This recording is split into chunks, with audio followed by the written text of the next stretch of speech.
దేవుని నామమునకు మహిమ ప్రభావములు కలుగునుగాక. గడిచిన దినములంతా కూడా ప్రభు తన కృపలో మనందరినీ కూడా క్షేమకరముగా కాపాడి మరి యొక్క పునరుద్ధరణ దినము నాటికి వాక్యములు ధ్యానం చేయటకు దేవుడు మనకు సహాయం అనుగ్రహించుచున్నాడు. ముందుగా దేవునికి నా యొక్క వందనములు. ఈ యొక్క ఆన్లైన్లో వీక్షిస్తున్న ప్రతి ఒక్కరికి కూడా ప్రభు పేరిట నా యొక్క వందనాలు తెలియపరుస్తూ ఉన్నాను. ఈ యొక్క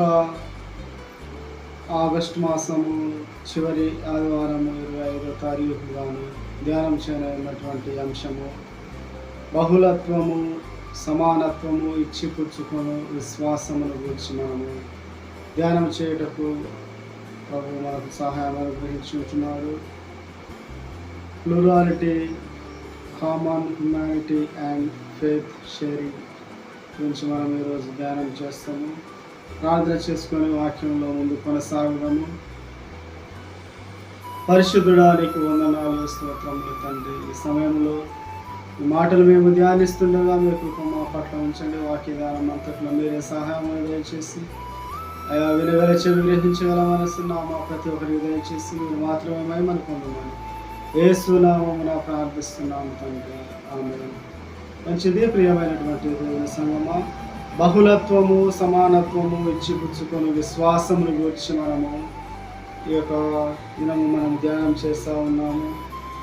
మన యొక్క ఈ యొక్క సమాజంలో, ఈ యొక్క ప్రపంచాలలో మనం చూసినట్లయితే అనేకమైనటువంటి బహుళత్వము, అనేక మతపరమైనటువంటి విశ్వాసాలు మనము చూస్తూ ఉంటున్నాము. బహుళత్వము, ప్లూరాలిటీ అంటే అనేకమైనటువంటి విభిన్నమైనటువంటి సమాజంలో మనము జీవిస్తూ ఉంటున్నాము. బహుళత్వము అంటే అనేకమైనటువంటి అని మనము చూస్తూ ఉంటున్నాము. ఈ యొక్క బహుళత్వము అంటే అనేకమైనటువంటి ఈ సమాజంలో మనము మతపరమైనటువంటి విశ్వాసములు, భక్తి జీవితములు మనము చూస్తూ ఉంటున్నాము. ఈ యొక్క సమానత్వము అంటే ఈ ఎన్ని మతములు ఉన్నప్పటికీ, ఏది ఏమైనప్పటికీ కూడా దేవుని దృష్టిలో అందరూ కూడా సమానమే. ఆయనకైనటువంటి విడులముగా మనమందరం కూడా ఉంటున్నాము అని చెప్పి మనము ఈ సమయంలో జ్ఞాపకం చేసుకోవాలి. ఇక మనము చూసినట్లయితే ఇచ్చిపుచ్చుకునే విశ్వాసముల గురించి మనం చూస్తూ ఉంటున్నాము. ఈ యొక్క బహుళ సమాజంలో, బహుళత్వము కలిగినటువంటి జీవితంలో మన యొక్క క్రైస్తవ విశ్వాసమును ఇచ్చి పుచ్చుకునేటువంటి విధానం గురించి మనము చూస్తూ ఉంటున్నాము. మనము చదువుకున్నటువంటి యోనా గ్రంథంలో మనము గమనించినట్లయితే ఈ యోనా గ్రంథంలో దేవుడు యోనాను నినెవే పట్టణమునకు వెళ్ళమని చెప్పినటువంటి సందర్భం మనము చూస్తాము. ఈ యొక్క 4వ అధ్యాయము మనం చదువుకొని ఉంటున్నాము. దానికి ముందుగా యోనాను మనము దేవుడు నినెవే పట్టణమునకు వెళ్ళమంటే తాను తర్షీషు వెళ్ళడానికి ఓడెక్కినప్పుడు పెద్ద ప్రమాదం కలిగి ఆ యొక్క ప్రమాదంలో సముద్రంలో యోనాను పడవేయడము, ఆ యొక్క చేప అతనిని ఆ కడుపులో ఉంచడము, 3 దినముల తర్వాత సముద్రం కొట్టిన ఆ యొక్క చేప కక్కివేయడం. తర్వాత మనం చూస్తే ఈ యొక్క 3వ అధ్యాయంలో తాను రెండవసారి దేవుని యొక్క ప్రత్యక్షత చూసినప్పుడు నినెవే పట్టణమునకు వెళ్ళడానికి యోనా సిద్ధపడి అక్కడికి వెళ్ళి దేవుని గురించినటువంటి మాటలు ప్రకటించేటువంటి వాడుగా ఉంటాడు. కొన్ని దినములలో ఈ యొక్క పట్టణము నాశనము కాబోతూ ఉన్నది అని నినెవే పట్టణము గురించి యోనా తెలియపరుస్తున్నాడు. ఈ యొక్క 3వ అధ్యాయము 2-3 వచనాలు మనం చూసినట్లయితే, నీవు లేచి నినెవే మహాపురమునకు పోయి నేను నీకు తెలియచేయు సమాచారము దానికి ప్రకటన చేయుము. కాబట్టి యోనా లేచి యెహోవా సెలవిచ్చిన ఆజ్ఞ ప్రకారము నినెవే పట్టణమునకు పోయాను. నినెవే పట్టణము దేవుని దృష్టికి గొప్పదై 3 దినముల ప్రయాణమంత పరిమాణము గల పట్టణము. యోనా ఆ పట్టణములో 1 దినము ప్రయాణము ప్రయాణం అంత దూరము సంచరించు ఇక 40 దినములు ఈ నినేవే పట్టణము నాశనమగునని ప్రకటన చేయగా అని చెప్పి మనం చూస్తూ ఉంటున్నాం. ఈ యొక్క మాటలు దేవుడు చెప్పి ఆ యొక్క పట్టణము దేవుడి దృష్టికి ఘోరముగా ఉన్నది, ఇంకా 40 దినములలో ఈ యొక్క పట్టణము నాశనము చేయబోతా ఉన్నాడు దేవుడు, నువ్వు అక్కడికి వెళ్ళి వారికి హెచ్చరిక చేయము, వారికి నా యొక్క మాటను నీవు వారికి తెలియచేయము అని చెప్పి దేవుడు యోనాతో చెప్తా ఉన్నాడు. యోనాతో చెప్పినప్పుడు తాను రెండవ మారి దేవుని యొక్క మాటను త్రోసివేయక అక్కడికి వెళ్ళి వారందరికీ కూడా ప్రకటించినటువంటి వాడిగా ఉంటున్నాడు. ప్రకటించినటువంటి సందర్భంలో అక్కడ ఉన్నటువంటి వారందరూ కూడా ఆ యొక్క మాట, దేవుని మాట వారందరూ కూడా విని వారందరూ కూడా ఉపవాసం ఉండి ప్రభువు సన్నిధిలో వారు కనిపెట్టినటువంటి వారుగా ఉంటున్నారు. వారు గోనె పట్ట కట్టుకొని బూడిదలో కూర్చొని దేవునికి మొరపెట్టినటువంటి వారుగా, ప్రార్థించినటువంటి వారుగా ఉంటున్నారు. ఆ నినేవే పట్టణపు రాజు కూడా సింహాసనము తాను కూడా గోనె పట్ట కట్టుకొని ఆ యొక్క వేషం గూర్చి వారు ప్రార్థన చేయగా దేవుడు ఆ యొక్క నినేవే పట్టణము చెడుతనమును మానుకొనగా వారు చేస్తున్న క్రియలను దేవుడు చూసి పశ్చాత్తాపడే వారికి చేయుదును అని తాను మాట ఇచ్చిన కీడు చేయక మానను అని చెప్పి మనం చూస్తూ ఉన్నాం.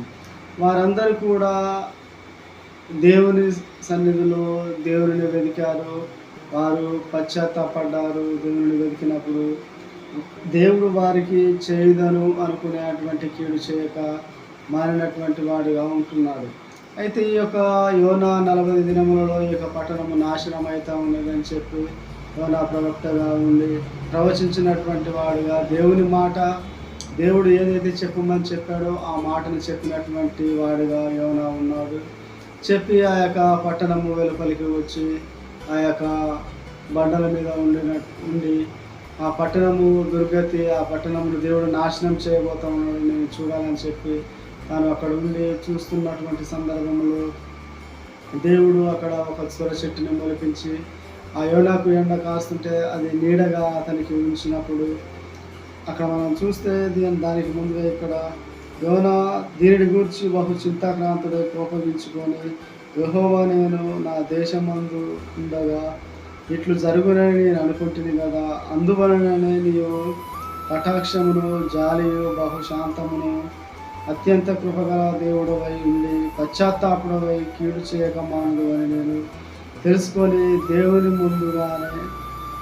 దానికి ముందుగానే తర్షీషునకు పారిపోతుని నేనిక బ్రతుకుట కంటే చచ్చుట మేలు, యెహోవా నన్నిక బ్రతకనీయక చంపమని యెహోవాకు మనవి చేశాను. అందుకు యెహోవా నీవు కోపగించుట న్యాయమా అని అడిగాను. అప్పుడు యోనా ఆ పట్టణం నుండి పోయి దానికి తూర్పు తట్టున బస చేసి అచ్చట పందిరి ఒకటి వేసుకొని ఆ పట్టణమునకు ఏమి సంభవించినో చూసేదనని ఆ నీడన కూర్చొని ఉండగా దేవుడైన యెహోవా ఒక సొర చెట్టును ఏర్పరిచి అతనికి కలిగిన శ్రమను పోగొట్టకే అది పెరిగి యోనా తలకు పైగా నీడనిచ్చినట్లు చేసెను.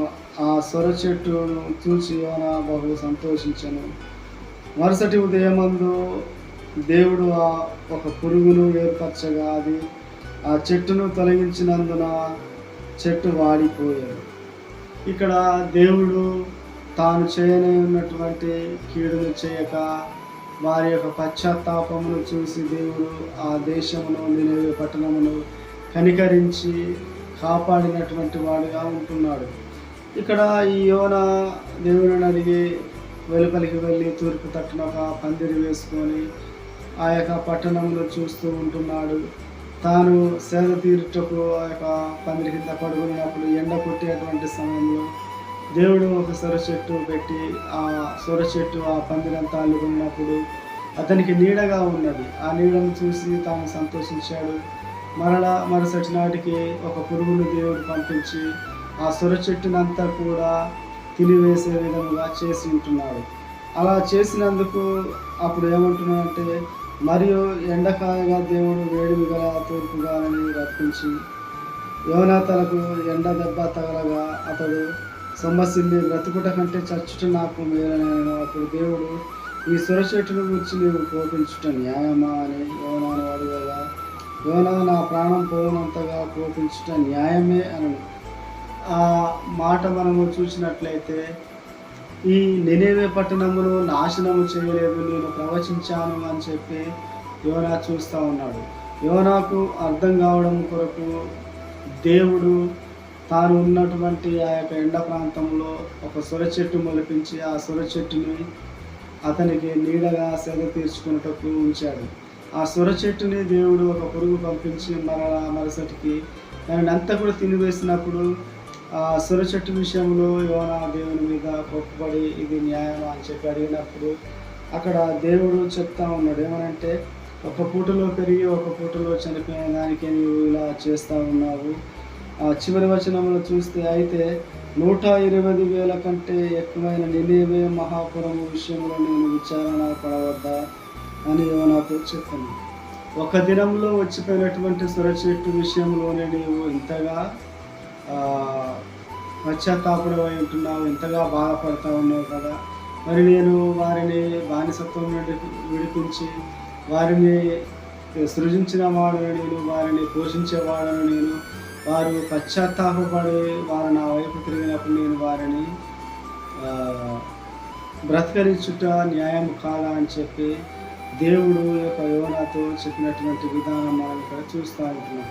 సొర చెట్టు విషయంలో నువ్వు ఇంతగా బాధపడుతున్నావు అంటే, మరి వారి విషయంలో నేను ఎంతగా బాధపడాలి. వారు చెడు మార్గంలో ఉన్నారని చెప్పి ఒక హెచ్చరిక చేయడం కొరకు, వారు మారు మనసు పొందితే ఇలా ఉంటారు, మారు మనసు పొందకపోతే వారు ఆ యొక్క పట్టణమును నాశనం చేస్తానని దేవుడు చెప్పి ఉంటున్నాడు. కానీ చెప్పినటువంటి మాట ప్రకారం వారందరూ కూడా, ఆ యొక్క పట్టణస్థులందరూ కూడా పశ్చాత్తాపులై ప్రభు సన్నిధిని కనిపెట్టినప్పుడు దేవుడు వారందరినీ కూడా కాపాడినటువంటి విధంగా మనం చూస్తాం. ఈ యొక్క బహుళత్వము, అనేకమైనటువంటి జనాలు ఉన్నారు, వారంతా పాపంలో ఉన్నారు, కానీ దేవుని దృష్టిలో అందరూ కూడా సమానమే. దేవుడు అందరినీ కూడా కనికరించేవాడే. మనం చూసినట్లయితే కొన్నేళ్ళు ఈ యొక్క భక్తుడు అపొస్తలుల కాలంలో మనం చూస్తే పేతురు గారు వెళ్ళి తన కొరినేలి తన యొక్క బంధువులు వారందరి విషయంలో కూడా తాను ప్రార్థించినప్పుడు వారందరూ కూడా ఆత్మచేత నింపబడతారు. దేవుని యందు భయభక్తులు కలిగి ఎవరెవరైతే ఉంటారో వారందరినీ కూడా దేవుడు ఇష్టపడేవాడిగా ఉంటాడు. దేవుడు వారందరినీ కూడా తన బిడ్డలుగా స్వీకరించడానికి ఇష్టపడతామని చెప్పి మనం చూస్తాం. ఇక్కడ వీరందరూ కూడా మహాపాపంలో ఉన్నారు, కానీ వీరందరూ కూడా పశ్చాత్తాపడి మారు మనసు కలిగి దేవుని వైపు చూసినప్పుడు వీరంతా కూడా ఆ యొక్క పట్టణాన్ని దేవుడు నాశనం చేయకుండా రక్షించిన విధానం మనం చూస్తూ ఉంటున్నాం. ఇక మనం గమనించినట్లయితే ఈ యొక్క అపొస్తలుల కార్యములో కూడా ఆ యొక్క నపుంసకుల అధిపతిగా ఉన్నటువంటి ఒక వ్యక్తి 8వ అధ్యాయము 26 నుంచి కూడా మనం 40 వచనముల వరకు చూసుకుంటున్నాము.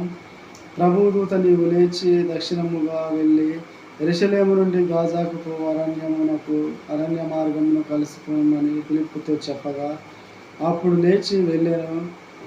అప్పుడు ఐథియోపియాల రాణి అయిన కందాక్రే క్రింద మంత్రి అయి ఆమె యొక్క ధనాగారం అంతటి మీదనున్న ఐథియోపియుడైన నపుంసకుడు ఆరాధించుటకు యెరూషలేమునకు వచ్చి ఉండెను.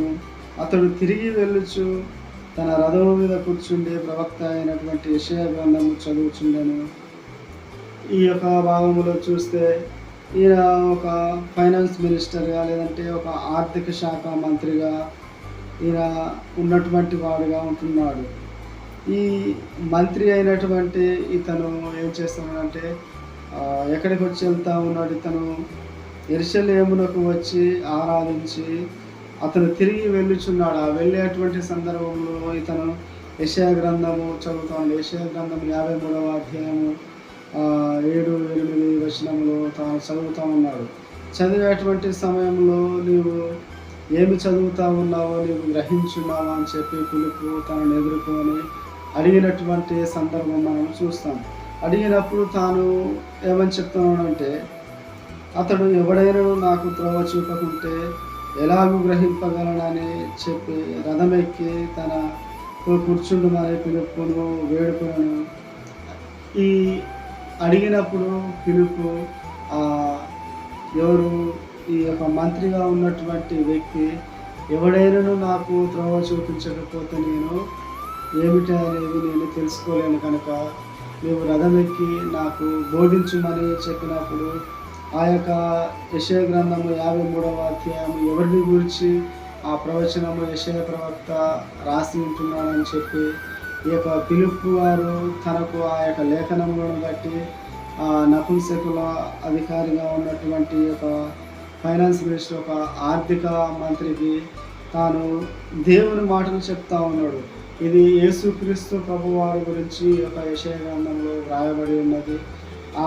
అతడు లేఖన ముందు చూసిన భాగం ఏదనగా ఆయన గొర్రె వలె వదకు తేబడను బొచ్చు కత్తిరించువాని ఎదుట గొర్రె పిల్ల ఎలాగో మౌనముగా ఉండును అలాగే ఆయన నోరు తెరవకుండాను అని ఆయన కూర్చున్నటువంటి ఉన్న వాక్యములు ఏదైతే ఉన్నదో అది తాను బోధించి ఆ యొక్క నపుంసకుల అధికారికి చెప్పినటువంటి వాడుగా ఉంటున్నాడు.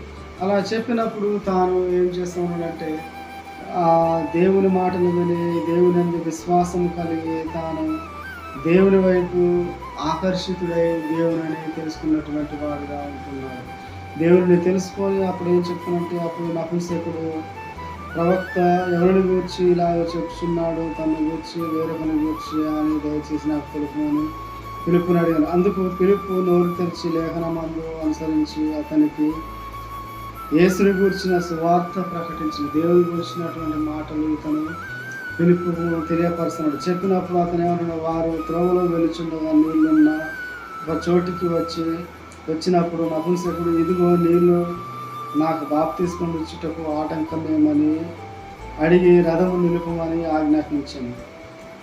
ఈ భాగం మనము చూసినట్లయితే యొక్క దేవుని యొక్క సువార్త ఉన్నట్లుగా ఆ యొక్క వాక్యమును ఆధారం చేసి ఆ యొక్క పిలుపు గారు ఆ యొక్క నపుంసకుల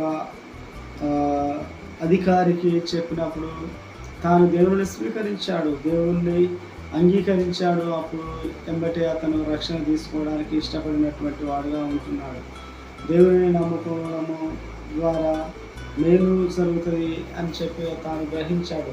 కానీ ఈ రోజులలో దేవుని నమ్ముకోవడం దానికి చాలామంది బాప్తిసం తీసుకోమని కొంతమంది ఒత్తిడి చేయడము జరుగుతుంది. కానీ బాప్తిసం విషయంలో వారి యొక్క హృదయము మారినప్పుడు వారు దేవుని యొక్క రక్షణ తీసుకుంటే వారికి నిజమైనటువంటి నిత్యరాజ్యం కలుగుతుందని చెప్పి మనం చూస్తూ ఉంటున్నాము. ఈ యొక్క దేవుని దృష్టిలో అందరూ కూడా సమానమే. ఆయన యందు ఎవరైతే వండుతారో వారందరినీ కూడా దేవుడు ప్రేమించేవాడుగా ఉంటున్నాడని చెప్పి మనం చూస్తూ ఉన్నాం. ఈ యొక్క బహుళత్వం అనేకమైనటువంటి మతాలు ఉన్నప్పటికీ కూడా ఈ మన యొక్క క్రైస్తవ విశ్వాసమును వారికి చూపెట్టాలి, వారికి ఇచ్చి మనము పుచ్చుకునేటువంటి వారముగా ఉండాలని చెప్పి దేవుడు ఇక్కడ పిలుపు గారు అదే చేస్తాడు. దేవుని గురించినటువంటి మాటలు అతనికి బోధించాడు. వేరే ఏది కూడా చెప్పలేదు. వాక్యంలో ఏదైతే ఉన్నదో అదే అతను బోధించాడు, అదే చెప్పాడు. అది చెప్పినప్పుడు తాను దేవుని వైపు ఆకర్షితుడై వెంబటే తక్షణమే బాప్తిస్మం తీసుకోవడానికి తాను ఇష్టపడ్డాడు. అప్పుడు పిలుపు నీ పూర్ణ హృదయంతో విశ్వసించి ఎలా పొందవచ్చునని చెప్పినప్పుడు యేసుక్రీస్తు దేవుని కుమారుని విశ్వసించున్నావా అని ఉత్తరం ఇచ్చిన పిలుపు నపుంసకుడును ఇద్దరు నీళ్ళలో ఎదిగిరి అతని పిలుపు అతనికి బాప్తిస్మం ఇచ్చిందని చెప్పి మనం చూస్తూ ఉంటాం. తాను దేవుని యందు విశ్వాసం ఉంచాడు. అతనికి ఏం తక్కువ లేదు. దేవుని నమ్ముకోవాలి, దేవుని నమ్ముకుంటే ఇలా ఉంటుందా, రోగాలు పోతాయి, ధనం వస్తుంది, ఇలా ఉంటుందని చెప్పి చాలామంది ఈ రోజున ఈ మాటలే చెప్తా ఉన్నారు. ఏంటంటే మీరు దేవుణ్ణి ఎద్దకు రండి, దేవుడు మీకు ఇంత ధనం ఇస్తాడు, ఇంత మీరు ఆస్తులు కూడా పెట్టుకోవచ్చు, లేదంటే మీకు పరిపూర్ణ ఆరోగ్యవంతులుగా మీరు ఉంటారు అని చెప్పి ఏవేవో చెప్తారు. మీకు ధనము ఐశ్వర్యము వస్తుంది అని చెప్పి చెప్తుంటారు. అది కాదు. ఇక్కడ ఈ ఫైనాన్స్ మినిస్టర్ అంటే ఆర్థిక మంత్రిగా ఉన్నటువంటి వ్యక్తికి తనకు ఏమి పొదువున్నది, ఏమి కూడా పొదవలేదు. తను ధనవంతుడు. ఇంకొకటి ఏంటంటే అతను ఆ యొక్క దేశం మీద తాను ఆర్థిక మంత్రిగా ఉన్నాడు. అయినప్పటికీ తాను దేవుని నమ్ముకున్నాడంటే దేవుడు దేవుని యొక్క నిజ ప్రేమ తాను తెలుసుకొని దేవుని పట్ల ఆకర్షితుడై దేవుని వెంబడించి దేవుని యొక్క బాప్తిస్మం పొందుకోవడానికి తాను ఇష్టపడి ఉంటున్నాడు. దేవుని మాటను మనం ఉన్నట్టుగా చెప్పేటువంటి వారంగా ప్రతి ఒక్కరు కూడా ఉండాలి. ఎందుకంటే నీవు దేవుని నమ్ముకుంటే అది వస్తే ఇలా వస్తే అని చెప్పకుండా దేవుడు ఏదైతే చెప్తా ఉన్నాడో అది చెప్పడానికి ఇష్టపడేటువంటి వారంగా ఉండాలని చెప్పి ప్రభు జ్ఞాపకం చేస్తూ ఉన్నాడు. అలా చెప్పుకుంటూ దేవుడు అనేకులను పిలుస్తూ ఉన్నాడు తన పెళ్లి విందుకు. ఇక్కడ మనం చూసినట్లయితే సువార్త పాఠ్యభాగంలో మనం చదివినటువంటి విధానం చూస్తే ఉపమాన రీతిగా ఇట్లా చెప్తున్నాడు, పరలోక రాజ్యము తన పెళ్లి కుమారుని విందు చేసిన ఒక రాజుని పోలి ఉన్నది. ఈ యొక్క పెళ్లి విందుకు అనేకులను పిలిచి ఉంటున్నారు. పిలిచినటువంటి సందర్భంలో పిలిచింది అనేకులను కానీ ఏర్పరిచినది కొందరిని. పిలిచింది అనేకులను కానీ ఏర్పరిచినది ఇక్కడ కొంతమందిని మనం చూస్తూ ఉన్నాం. పిలిచిన వారందరూ కూడా రాకుండా ఉన్నారు. ఇక్కడ వెళ్ళినటువంటి వారిని కొట్టి పంపించినటువంటి వారుగా ఉన్నారు. అప్పుడు రాజు మీరు వెళ్ళి ఎవరైతే వీధులలో రాజా మార్గంలో మీరు వెళ్ళి వీధులలో ఎవరెవరైతే ఉన్నారో వారందరికీ కూడా మీరు పిలుచుకొని రండి అని చెప్తాము. చెప్పినప్పుడు వారందరూ కూడా వెళ్ళి అక్కడ పిలిచినటువంటి వారుగా ఉన్నారు. మనం చూస్తే ఇక్కడ అప్పుడు పెళ్లి విందుకు సిద్ధముగా ఉన్నది కనుక కానీ పిలువబడిన వారు పాత్రులు కాదు గనుక రాజమార్గములకు పోయి మీకు కనబడు వారందరినీ పెళ్లి విందుకు పిలువుడని తన దాసులతో చెప్పాను. ఆ దాసులు రాజమార్గములకు పోయి చెడ్డవారినేమి మంచివారినేమి తమకు కనబడిన వారందరినీ పోగు చేసిరి కనుక విందుకు వచ్చిన వారితో ఆ పెళ్లిశాల నిండెను. రాజు కూర్చున్న వారందరినీ లోపలికి వచ్చి అక్కడ పెళ్లి వస్త్రములు ధరించుకుని చూసి ఇక మనం చూస్తే ఈ యొక్క చివరి వచనం దాకా కూడా ఇక్కడ అంతటా రాజు వీరిని కాళ్ళు పెట్టి చేతులతో వెలిపించి పెట్టుకుని అక్కడ ఏడుపులో అంటే ఇక్కడ ఏర్పరచబడిన వారు అనేకులు ఉన్నారు కానీ పిలువబడిన వారు అనేకులు ఉన్నారు కానీ ఏర్పరచబడినది కొద్దిమంది. కనుక ఈ రోజున మనము దేవుని మాటలు అనేకులకు మనం చెప్తూ ఉంటాము, అనేకులు మనం పిలుస్తూ ఉంటాము. కానీ ఏర్పరచబడినవి కొంతమంది ఆయన వైపు ఈ యొక్క ఆకర్షితులైన వారందరూ కూడా రక్షించబడతారని చెప్పి ఇక బహుళ సమాజంలో మనము చూసి బహుళత్వం కలిగినటువంటి ఈ యొక్క సమాజంలో మనము అనేకులకు దేవుని యొక్క మాటలు చెప్తాం. ఈ ఇతర మతాలను దూషించకుండా వారి యొక్క విశ్వాసమును వారు నమ్ముతూ ఉన్నారు. మనం కూడా వారి యొక్క విశ్వాసమును గౌరవించి వారికి ఈ యొక్క నపుంసకుల అధికారి తాను చదివినప్పుడు అది ఎవరిని గురించి రాయబడుతుందో దాని గురించి తాను చెప్పినప్పుడు తాను తెలుసుకొని దేవుని అంగీకరించాడు. అలాగే మనం కూడా ఈ యొక్క సమాజంలో ఇతరులకు వారు చేసేటువంటి భక్తిని మనం హేళన చేయొద్దు. ఎందుకంటే మనకు ఉన్నటువంటి ఉనికిని మనము ఇతరులకు కనపరిచే విధముగా ఉండాలి. మన యొక్క విశ్వాసమును ఇతరులకు వెల్లడి చేసేటువంటి వారముగా ఉండాలి తప్పితే మనము ఇతరులను వారి యొక్క భక్తిని మనము ఎంత మాత్రం కించపరిచేటువంటి వారముగా ఉండకూడదు. అనేకులను పిలుస్తూ ఉన్నాము కానీ ఏర్పరచబడేది కొంతమంది. కాబట్టి మనము ఈ యొక్క బహుళత్వం కలిగినటువంటి సమానత్వం కలిగినటువంటి ఈ యొక్క సమాజంలో బహుళత్వం అంటే అనేకమైనటువంటి మతపరమైనటువంటి సమాజంలో సమానత్వం అంటే దేవుని దృష్టిలో అందరూ కూడా సమానం. కనుక క్రైస్తవులంతా కూడా వారి యొక్క ఉనికిని చాటుకుని ఈ యొక్క ఇచ్చి పుచ్చుకునేటువంటి విశ్వాసమును మనం కనపరిచేటువంటి వారముగా ఉండాలి. అటువంటి కృప పరిశుద్ధాత్మ దేవుడు మనందరికీ దయచేయను గాక. ఆమేన్.